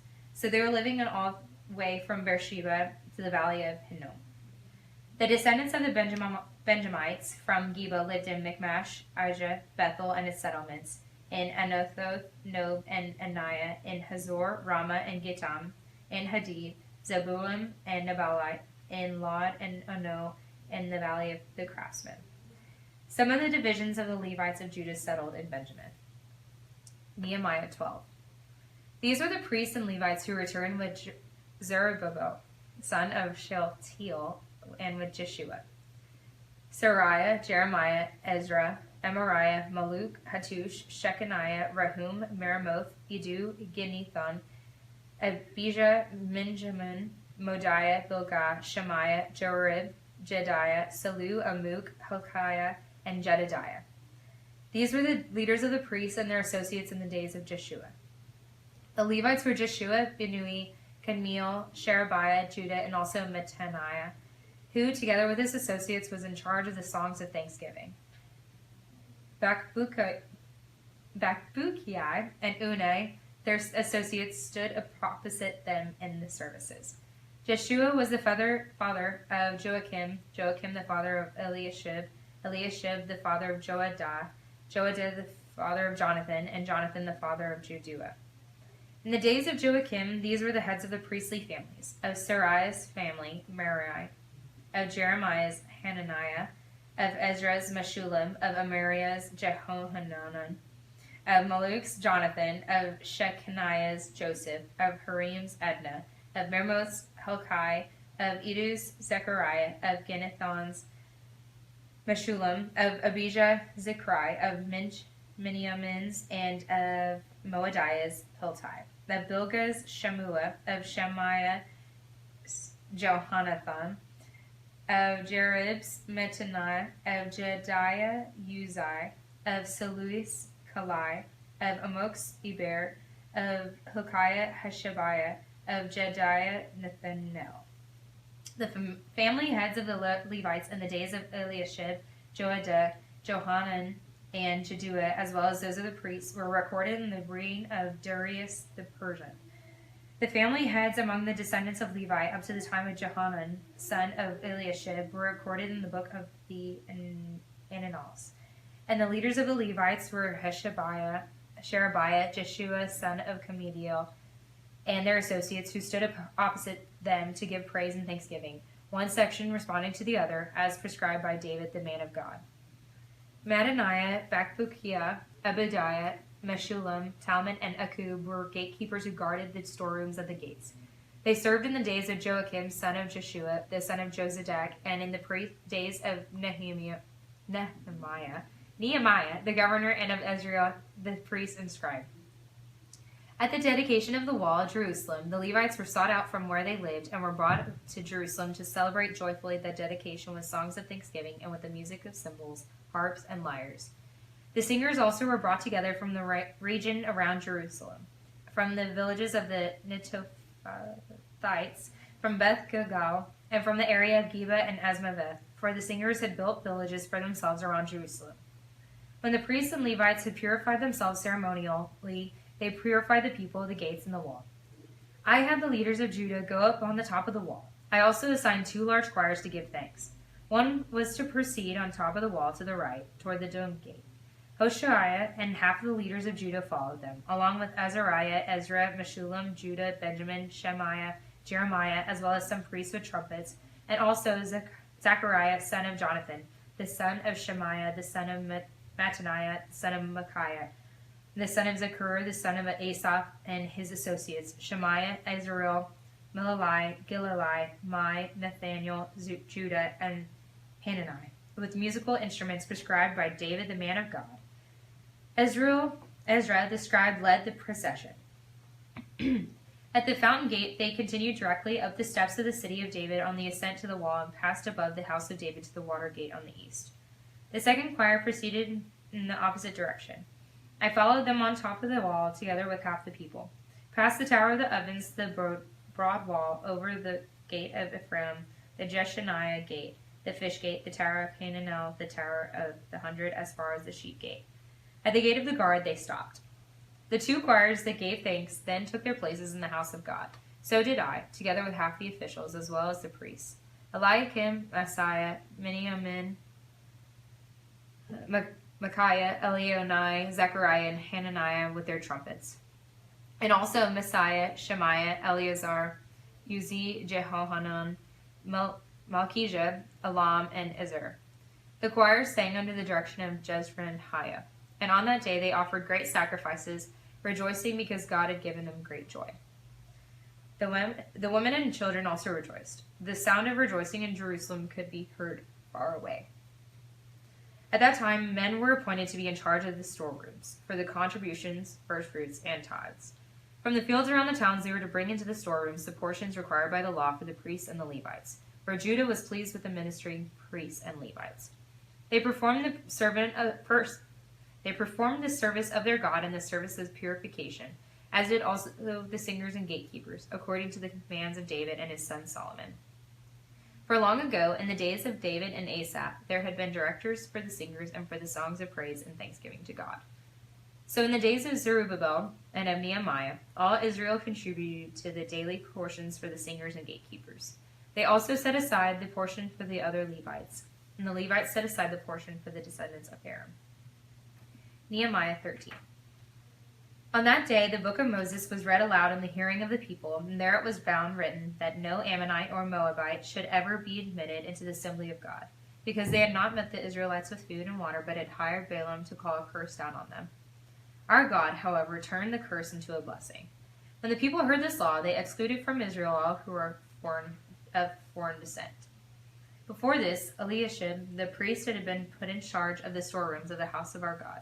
He was closely associated with Tobiah, and he had provided him with a large room formerly used to store the grain offerings and incense and temple articles, and also the tithes of grain, new wine, and oil prescribed for the Levites, singers, and gatekeepers, as well as the contributions for the priests. But while all this was going on, I was in Jerusalem, for in the 32nd year of Artaxerxes, king of Babylon, I had returned to the king. Sometime later I asked his permission and came back to Jerusalem. Here I learned about the evil thing Eliashib had done in providing Tobiah a room in the courts of the house of God. I was greatly displeased and threw all Tobiah's household goods out of the room. I gave orders to purify the rooms, and then I put back into them the equipment of the house of God, the grain offerings and the incense. I also learned that the portions assigned to the Levites had not been given to them, and that all the Levites and singers responsible for the servants had gone back to their own fields. So I rebuked the officials and asked them, "Why is the house of God neglected?" Then I called them together and stationed them at their posts. All Judah brought the tithes of the grain, new wine, and oils into the storerooms. I put Shelemiah the priest, Zadok the scribe, and a Levite named Pedaiah in charge of the storerooms, and made Hanan's son Ezekiel, the son of Mattaniah, their assistant, because these men were considered trustworthy. They were made responsible for distributing the supplies to their brothers. Remember me for this, O my God, and do not blot out what I have so faithfully done for the house of my God and its services. In those days I saw men in Judah treading wine presses on the Sabbath, and bringing in grain and loading it on donkeys, together with wine, grapes, figs, and all other kinds of loads. And they were bringing all this into Jerusalem on the Sabbath. Therefore I warned them against selling food on that day. Men from Tyre, who lived in Jerusalem, were bringing in fish and all kinds of merchandise, and selling them in Jerusalem on the Sabbath to the people of Judah. I rebuked the nobles of Judah and said to them, "What is this wicked thing you are doing, desecrating the Sabbath day? Didn't your forefathers do all the same things, so that our God brought all this calamity upon us and upon this city? Now you are stirring up more wrath against Israel by desecrating the Sabbath." And when evening shadows fell on the gates of Jerusalem before the Sabbath, I ordered the doors to be shut and not opened until the Sabbath was over. I stationed some of my own men at the gates so that no load could be brought in on the Sabbath day. Once or twice the merchants and sellers of all kinds of goods spent the night outside Jerusalem. But I warned them and said, "Why do you spend the night by the wall? If you do this again, I will lay hands on you." From that time on, they no longer came on the Sabbath. Then I commanded the Levites to purify themselves and go and guard the gates in order to keep the Sabbath day holy. Remember me also for this, O my God, and show mercy to me according to your great love. Moreover, in those days I saw men of Judah who had married women from Ashdod, Ammon, and Moab. Half of their children spoke the language of Ashdod, or the language of one of the other peoples, and did not know how to speak the language of Judah. I rebuked them and called curses down on them. I beat some of the men and pulled out their hair. I made them take an oath in God's name and said, "You are not to give your daughters in marriage to their sons, nor are you to take their daughters in marriage for your sons or for yourselves." Was it not because of marriages like these that Solomon, king of Israel, sinned? Among the many nations there was no king like him. He was loved all by this God, and God made him king over all Israel. But even he was led into sin by foreign women. Must we hear now that you too are doing all this terrible wickedness and are being unfaithful to our God by marrying foreign women? One of the sons of Joadiah, son of Eliashib, the high priest, was son-in-law to Sanballat the Horonite, and I drove him away from me. So close to finishing it. Yeah, but remember them, oh my God, because they defiled the priestly office and the covenant of the priesthood and of the Levites. So I purified the priests and the Levites of everything foreign and assigned them duties to each his own task. I also made provision for contributions of wood at designated times and for the first fruits. Remember me with favor, oh my God.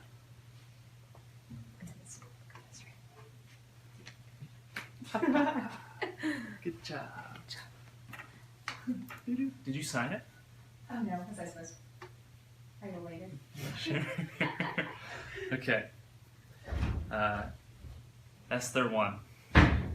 This is what happened during the time of Xerxes. The Xerxes who ruled over 127 provinces stretching from India to Kush. And at that time King Xerxes reigned from his loyal throne into the citadel of Susa. And in the 3rd year of his reign, he gave a banquet for all his nobles and officials, the military leader of Persia and Media. The princes and the nobles of the provinces were present.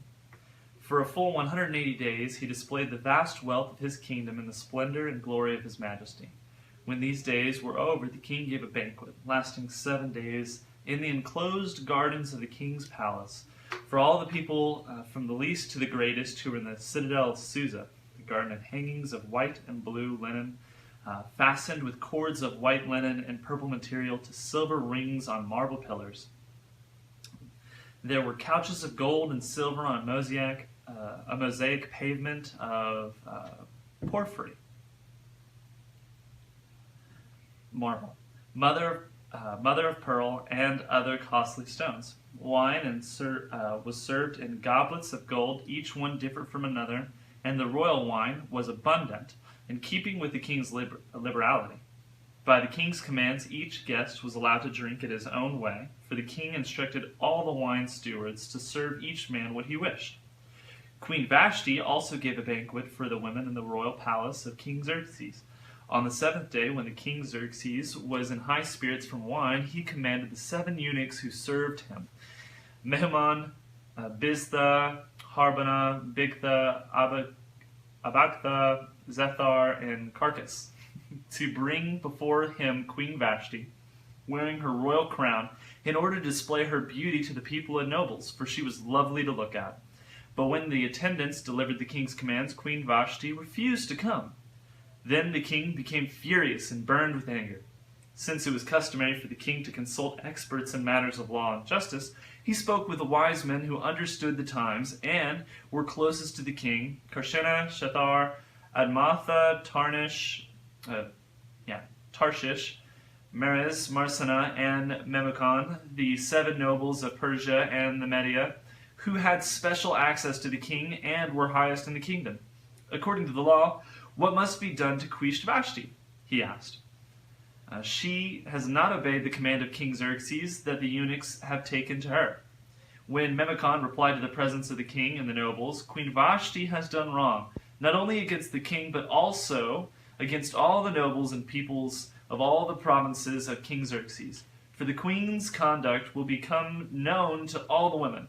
So they will know despair with their husband and say, King Xerxes commanded Queen Vashti to be brought before him, but she would not come. This very day, the Persian and Median women of the nobility who had heard of the queen's conduct will respond to all the king's nobles in the same way. There will be no end of disrespect and discord. Therefore, if it pleases the king, Let him issue a royal decree, and let it be written in the laws of Persia and Media, which cannot be revealed, that Vashti is never again to enter the presence of the king Xerxes. Also, let the king give her royal position to someone else who is better than she. Then, when the king's edict is proclaimed throughout all his vast realms, all the women will respect their husbands, from the least to the greatest. The king and his nobles were pleased with his advice, so the king did as Memucan proposed. He sent dispatches to all the parts of the kingdom, to each province in its own script, and each people in its own language, proclaiming in each people's tongue that every man should be ruler over his own household. Number 2, Esther 2. Later, when the anger of King Xerxes had subsided, he remembered Vashti and what she had done and what he had decreed about her. Then the king's personal attendants proposed, "Let a search be made for the beautiful young virgins for the king. Let the king appoint commissioners in every province of his realm to bring all these beautiful girls into the harem of the citadel of Susa. Let them be placed under the care of Haggai, the king's eunuch, who is in charge of the women, and let beauty treatments be given to them. Let the girl who pleases the king be queen instead of Vashti." This advice appealed to the king, and he followed it. Now there was a citadel of Susa, a Jew in the tribe of Benjamin named Mordecai, son of Jair, the son of Shimei, the son of Kish, who had been carried into exile from Jerusalem by Nebuchadnezzar, king of Babylon, among those taken captive with Jehoiakim, king of Judah. Mordecai had a cousin named Hadassah, whom he had brought up before she had neither father nor mother. This girl, who was also known to Esther, who lovely in form and features, and Mordecai had taken her as his own daughter when her father and mother died. When the king's order and edict had been proclaimed, many girls were brought to the citadel of Susa and put under the care of Haggai. Esther also was taken to the king's palace and entrusted to Haggai, who had charge of the harem. The girl pleased him and won his favor. Immediately he provided for her with the beauty treatments and special food. He assigned to her 7 maids selected from the king's palace and moved her and her maids into the best place in the harem. Esther had not revealed her nationality and family background because Mordecai had forbidden her to do so.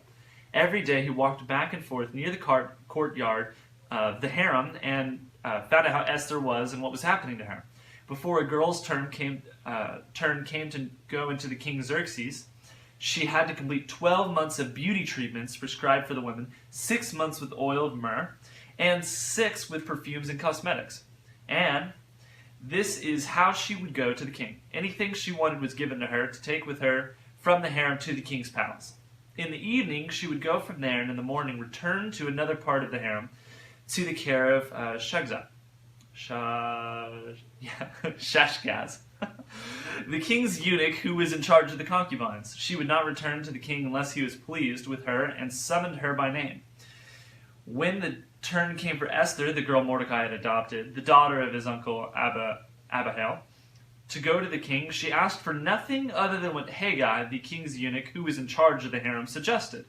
And Esther won the favor of everyone who saw her. She was taken to King Xerxes in the royal residence in the 10th month, the month of the Tebeth, in the 7th year of his reign. Now the king was attracted to Esther more than any other woman, and she won his favor and approval more than any of the other virgins. So he set a royal crown on her head and made her queen instead of Vashti. And the king gave a great banquet. Esther's banquet for all his nobles and officials. He proclaimed a holiday throughout the provinces and distributed gifts with royal liberality. When the virgins were assembled a second time, Mordecai was sitting in the king's gate. But Esther had kept secret her family background and nationality, just as Mordecai had told her to do so. For she continued to follow Mordecai's instruction, as she had done when he was bringing her up. During the time Mordecai was sitting at the king's gate, Bigthana and Teresh, two of the king's officers who guarded the doorway, became angry and conspired to assassinate King Xerxes. But Mordecai found out about the plot and told Queen Esther, who in turn reported to the king, giving credit to Mordecai.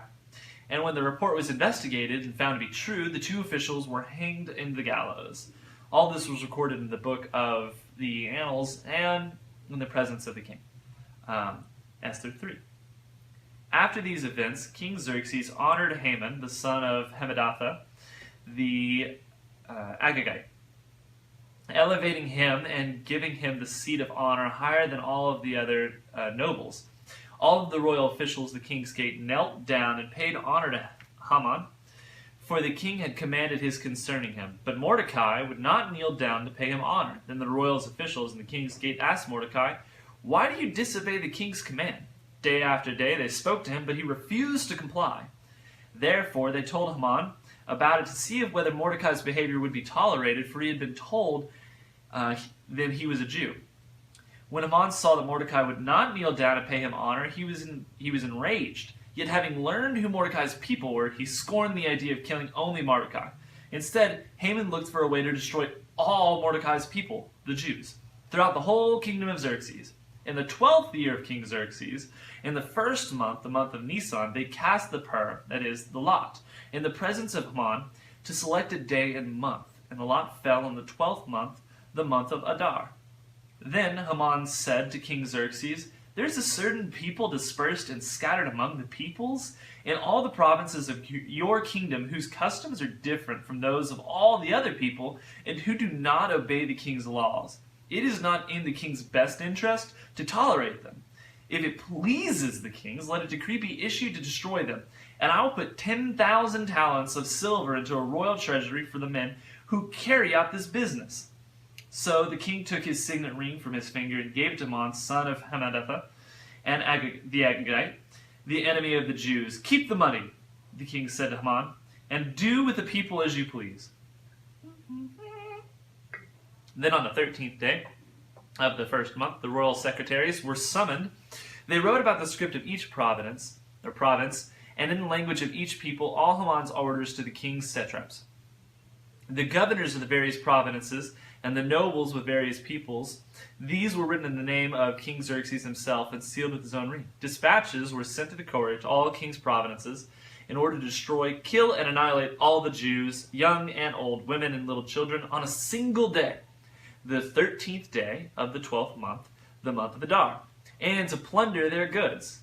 A copy of the text of the edict was to be issued as law in every province and made known to the people of every nationality so that they would be ready for that day.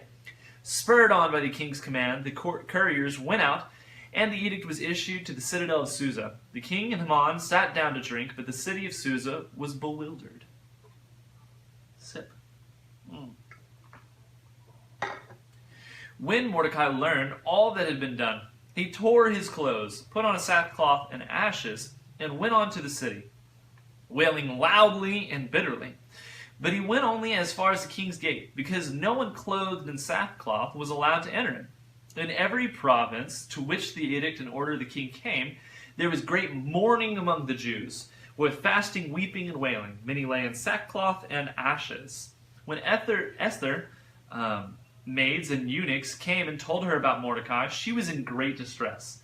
For she sent clothes for him to put on instead of his sackcloth, but he would not accept them. Then Esther summoned Hathach, one of the king's eunuchs, assigned to attend her, and ordered him to find out what was troubling Mordecai and why. So Hathach went out to Mordecai in the open square in the city in front of the king's gate. Mordecai told him everything that had happened to him, including the exact amount of money that Haman was promised to pay into the royal treasury for the destruction of the Jews. He also gave him a copy of the text of the edict for the annihilation, which had been published in Susa, to show to Esther and explain it to her. And he told him to urge her to go into the king's presence and beg for mercy and plead with him for her people. Hathach went back and reported to Esther what Mordecai had said. Then she instructed him to say to Mordecai, "All the king's officials and people of the royal provinces know that for any man or woman who approaches the king in the inner court without being summoned to the king has but one law, that he be put to death. The only exception to this is for the king to extend the gold scepter to him and spare his life. But 30 days have passed since I was called to go to the king." When Esther's word were reported to Mordecai, he sent back this answer: "Do not think that because you are in the king's house, you alone of all the Jews will escape. For if you remain silent at this time, relief and deliverance for the Jews will arise from another place. But you and your father's family will perish. And who knows but that you will come to royal position for such a time as this?" Then Esther sent a reply to Mordecai: Go, gather together all the Jews who are in Susa, and fast for me. Do not eat or drink for 3 days, night or day. I and my maids will fast as you do. When this is done, I will go to the king, even though it is against the law, and if I perish, I perish." So Mordecai went away and carried out all of Esther's instructions. Esther 5. On the 3rd day, Esther put on her royal robes and stood in the inner court of the palace, in front of the king's hall. The king was sitting in his royal throne in the hall, facing the entrance. When he saw the queen Esther standing in the court, he was pleased with her and held out to her his gold scepter that was in his hand. So Esther approached and touched the tip of the scepter. Then the king asked, "What is it, Queen Esther? What is your request? Up to half the kingdom it will be given to you." "If it pleases the king," replied Esther, "let the king, together with Haman, come today to a banquet I have prepared for him." "Bring Haman at once," the king said, so that we may do what Esther asks. So the king and Haman went to the banquet Esther had prepared. As they were drinking wine, the king asked Esther, "Now, what is your petition? It will be given to you. And what is your request? Even up to half the kingdom it will be granted." Esther replied, "My petition and my request is this. If the king regards me with favor, and if it pleases the king to grant my petition and fulfill my request, let the king and Haman come tomorrow to the banquet I will prepare for them. Then I will answer the king's question." Haman went out that day, happy and in high spirits. When he saw Mordecai at the king's gate, he observed that he neither rose nor showed fear in his presence. He was filled with rage against Mordecai. Nevertheless, Haman restrained himself and went home, calling together his friends and Zeresh, his wife. Haman boasted to them about his vast wealth, his many sons, and all the ways the king had honored him, and how he had elevated him above the other nobles and of the officials. "And that's not all," Haman added. "I am the only person Queen Esther invited to accompany the king at the banquet she gave, and she has invited me along with the king tomorrow. But all this gives me no satisfaction as long as I see that Jew Mordecai sitting at the king's gate." His wife Zeresh and all of his friends said to him, "Have a gallows built 75 feet high, and ask the king in the morning to have Mordecai hanged on it. Then go with the king for the dinner and be happy." This suggestion delighted Haman, and he had the gallows built. Esther 6. That night, the king could not sleep. So he ordered the book of the Chronicles, the record of his reign, to be brought in and read to him.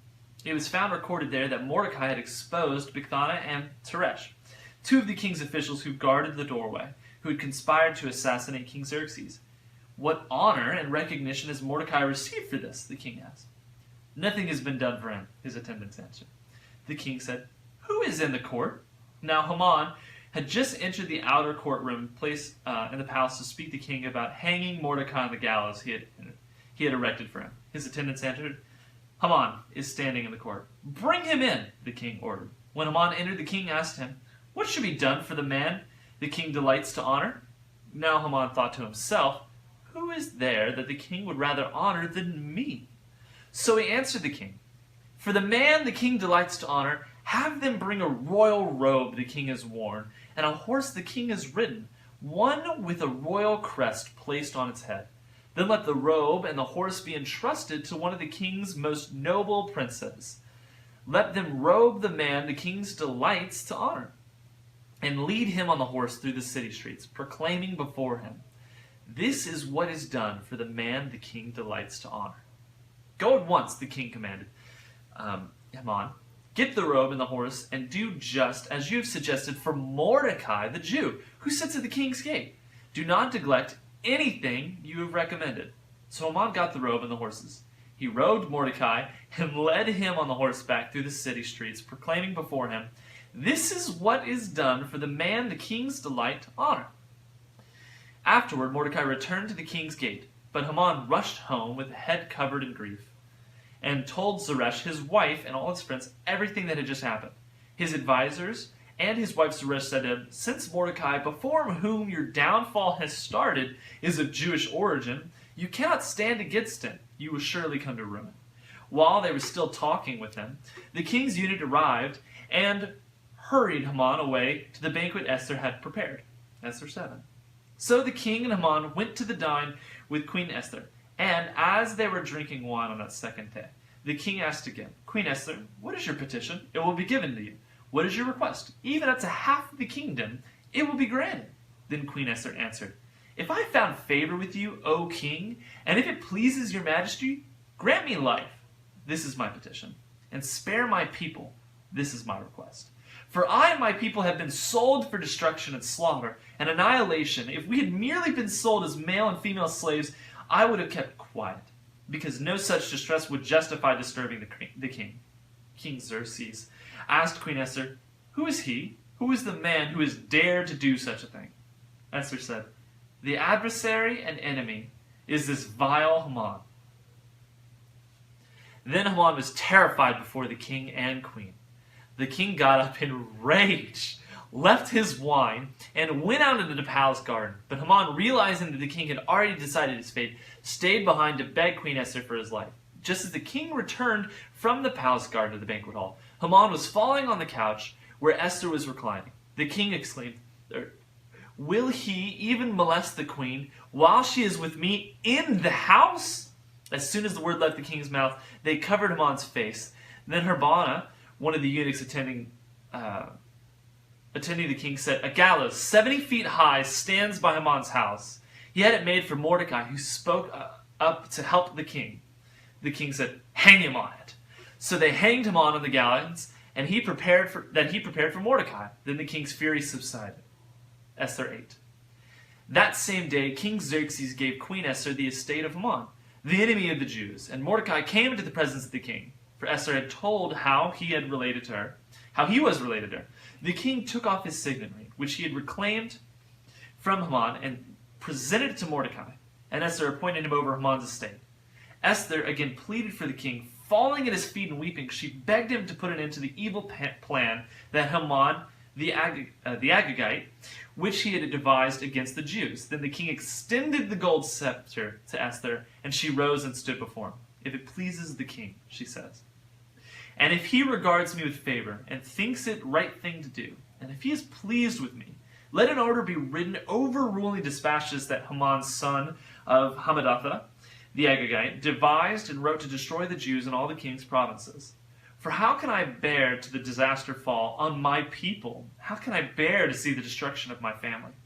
King Xerxes replied to Queen Esther and Mordecai, the Jews, Because Haman had attacked the Jews, I have given his estate to Esther, and they have hanged him on the gallows. Now write another decree in the king's name, in behalf of the Jews, as seems best to you, and seal it with the king's signet ring. For no document written in the king's name and sealed with his ring can be revoked.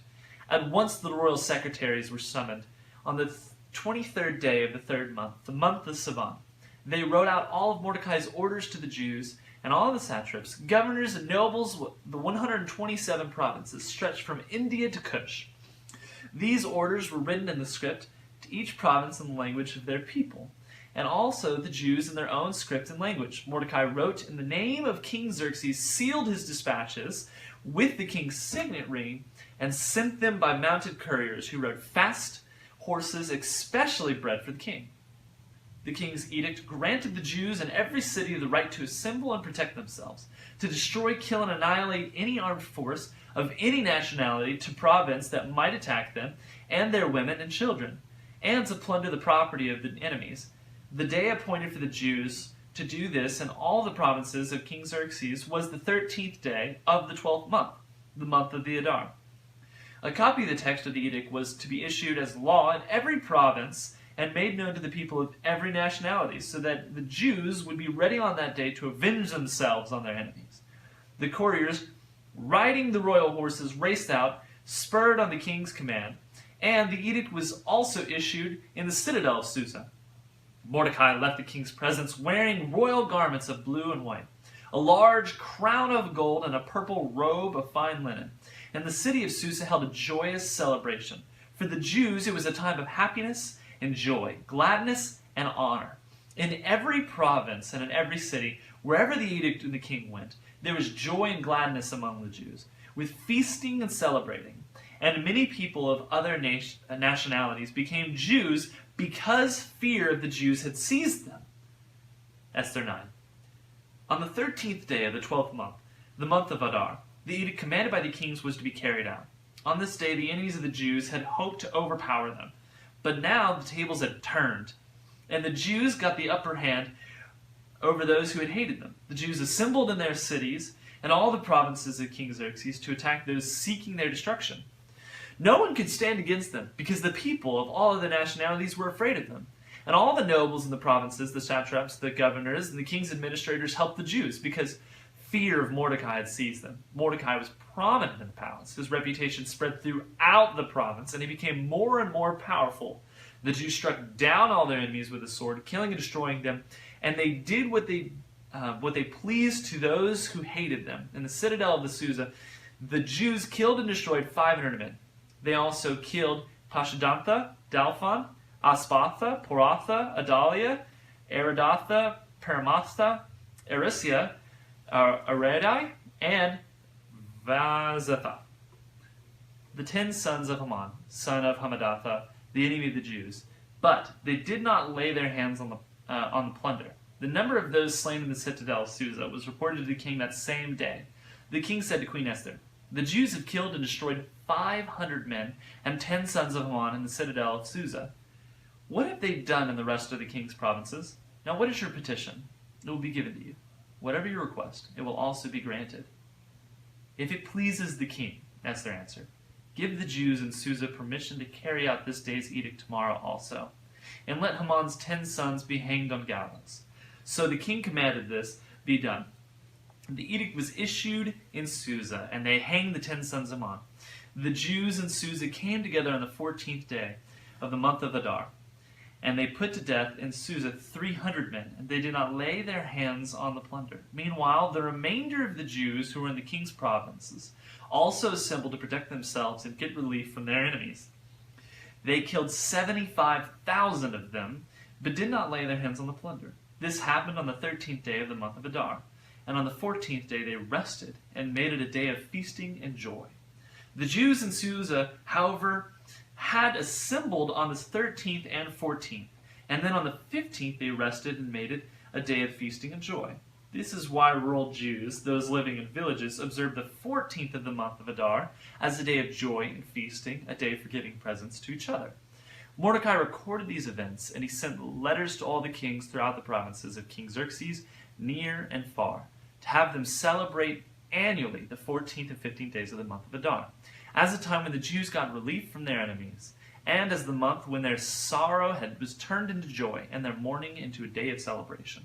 He wrote them to observe the days as days of feasting and joy, and giving presents of food to one another, and gifts to the poor.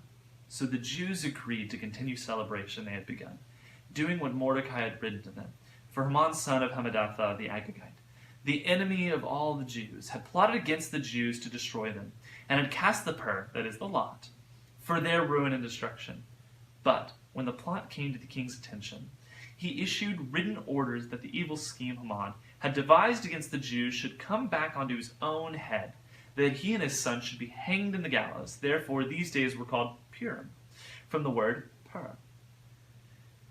Because of everything written in this letter, and because of what they had seen and what had happened to them, the Jews took it upon themselves to establish the custom that they and their descendants and all who joined them should without fail observe these 2 days every year in a way prescribed, and the time appointed.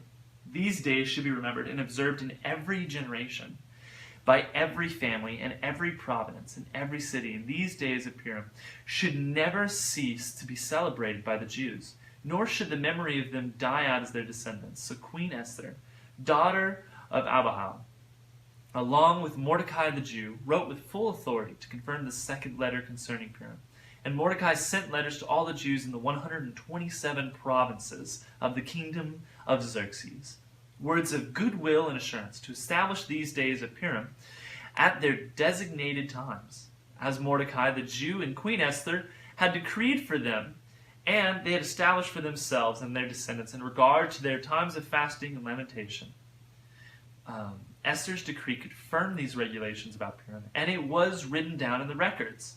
King Xerxes imposed tribute throughout the temple, throughout the empire and its distant shores, and all his acts of power and might, together with the full account of greatness of Mordecai, to the which king had raised him, are they not written in the book of annals in the king of Media and Persia? Mordecai the Jew was second in rank to King Xerxes, preeminent among the Jews, and held in high esteem by his many fellow Jews, because he worked for his good of his people, and spoke up for the welfare of all the Jews.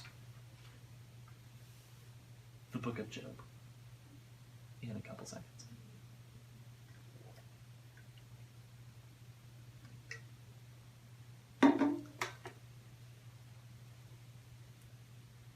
They are enjoying pizza.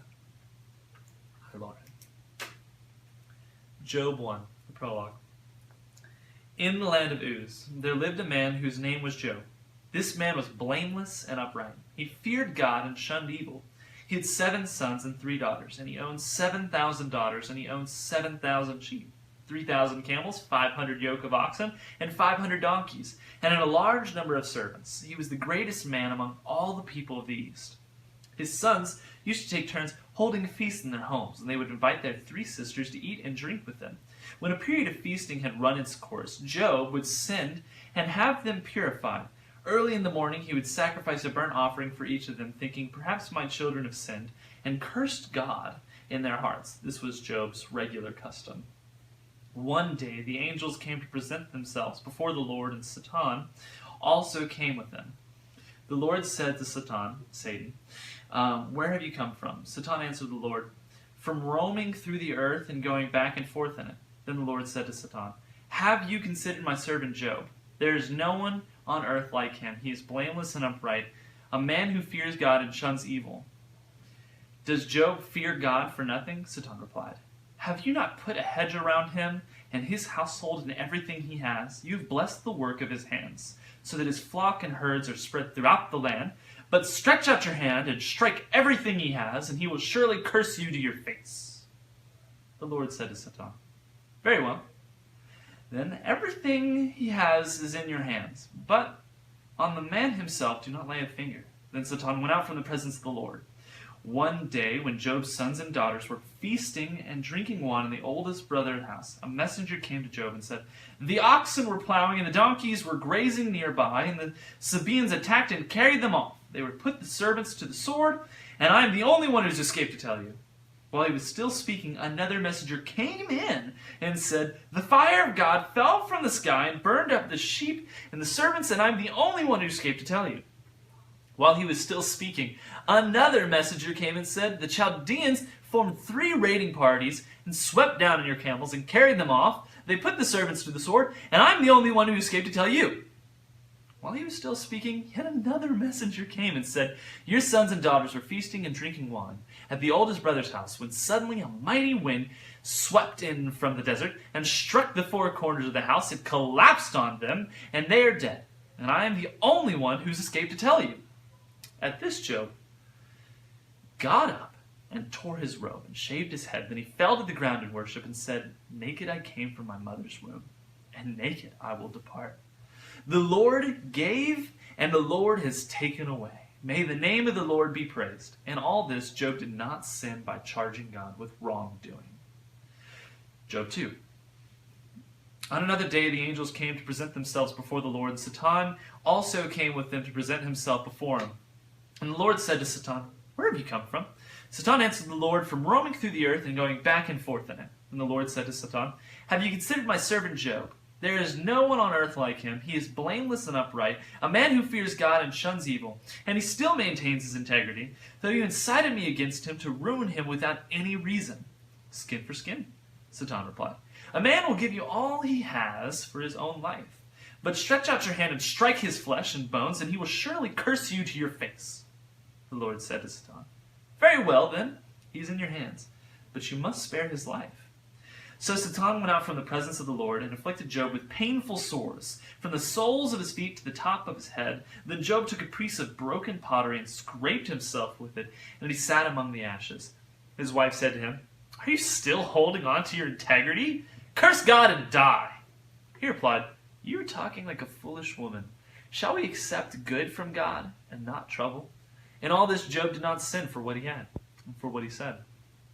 When Job's 3 friends, Eliphaz the Temanite, Bildad the Shuhite, and Zophar the Naamathite, heard all about the troubles that had come upon him, they set out from their homes and met together by agreement to go and sympathize with him and comfort him. When they saw him from a distance, they could hardly recognize him. They began to weep aloud, and they tore their robes and sprinkled